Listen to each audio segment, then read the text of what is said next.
The ship drifted in the black. No beacon, no signal. Just a name, barely visible beneath the scorched hull. Argos. Commander Darian Cross stood at the airlock, helmet sealed, heart thudding in his ears. "Mission Control. We're boarding," he said. Only static replied. Cross glanced at his crew, Lieutenant Sloan, Dr. Patel, and Chief Engineer Rigg. No one spoke. They stepped inside. The interior smelled wrong. Not rot, not decay. Something else. Something thick and cloying, like metal and breath and something watching. "Life support's running," Patel murmured. "But no crew." Sloan wiped frost from a monitor. It blinked to life, logs scrolling. Crew status, lost last entry. 67 hours ago. Message, don't open the door. A low creak echoed down the corridor. Cross turned. "Rigg, power up the bridge. Patel, check medical logs." They moved. The lights flickered. The ship shifted, like it was exhaling. Then Patel screamed. Cross ran. She stood frozen before a med pod. The glass was cracked from the inside. Inside, something moved. Not a body.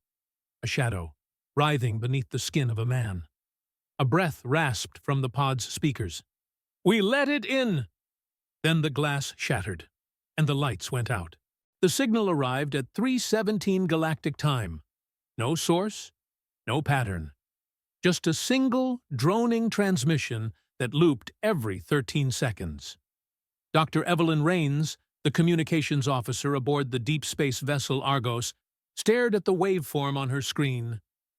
"Captain, you need to see this." Captain Carl Mercer leaned over her console. "Another stray echo?" Evelyn shook her head.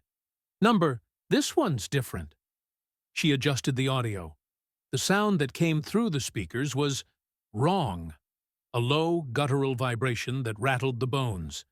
Beneath it, whispers slithered through the static. Mercer frowned. "Translate it." "I'm trying." Evelyn's fingers danced over the console, but the AI's algorithms failed to process the signal. It wasn't in any known language. It wasn't even structured like a language. Then, the whispering stopped, and something spoke. "We see you." The lights flickered. A low hum pulsed through the ship like a heartbeat beneath the floor. Mercer turned sharply. "That wasn't the AI, was it?" Evelyn's face was pale. "No." The Argo's long-range scanners flared to life. A blip appeared, something massive, just outside visual range. "There's something out there," Mercer muttered. "Helm, bring up external feeds." The screen remained dark. Then, slowly, a shape emerged. A ship, or rather, the remains of one. It was old, centuries, maybe millennia, drifting lifelessly in the void. Its hull was scarred and shattered, metal twisted in unnatural ways. The markings were unfamiliar, but somehow, Evelyn recognized them. She didn't know how. She just did. "Captain," she whispered, her voice trembling. I think I've seen that ship before." "That's impossible," Mercer said. "That thing's been drifting for ages." Evelyn swallowed hard. A memory surfaced, one she didn't have. Standing aboard that ship, looking through shattered corridors, hearing the whispering in the dark. The black signal returned. The whispers grew louder. The Argos lights died. Then, from the speakers, "Come back. You never left." And outside, the dead ship turned to face them. The Erebus 5 drifted in the void, silent as the grave. It wasn't supposed to be there, at least, not anymore. The deep space research vessel had vanished 15 years ago.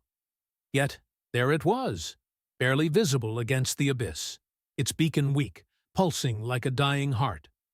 Commander Elias Grayson stared at the derelict through the viewport of the Sovereign, his pulse quickening. Confirming hull integrity, his pilot Carter muttered, "She's intact. No breaches, no damage."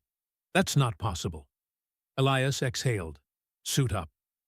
The docking clamps groaned as they latched onto Erebus 5. The airlock cycled, hissing open like a mechanical whisper. The ship's interior was cold, a tomb of metal and shadow.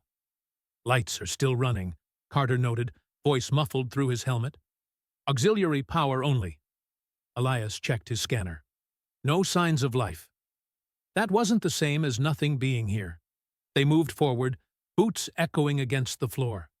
Every console was active, looping old logs and system diagnostics, yet no crew remained. Then, Carter froze. Elias, look. On the far wall, a message had been carved into the metal, deep enough to warp the surface. It hears. It learns. Do not speak. A chill settled into Elias's bones. Who wrote this? A static-laced whisper filled their comms. A voice, faint, distant. Why? Did you come back? Carter grabbed Elias's arm. That wasn't me. Elias swallowed hard. Return to the airlock. Now. They turned, just as the ship spoke. Not from the speakers, not from their communications, but from the walls, the floors, the metal itself vibrating with a low, inhuman murmur. It was speaking their words back to them. Elias barely had time to move before the hallway shifted. The walls warped, metal twisting as if digesting their presence. The ship wasn't abandoned. It was alive, and it had been waiting for something to talk to. The airlock was ahead, so close, when Carter screamed. Elias turned just in time to see his pilot ripped away, vanishing into the darkness, his screams cut short. Then, silence. A breath. A whisper. Why, did you come back? It wasn't a question.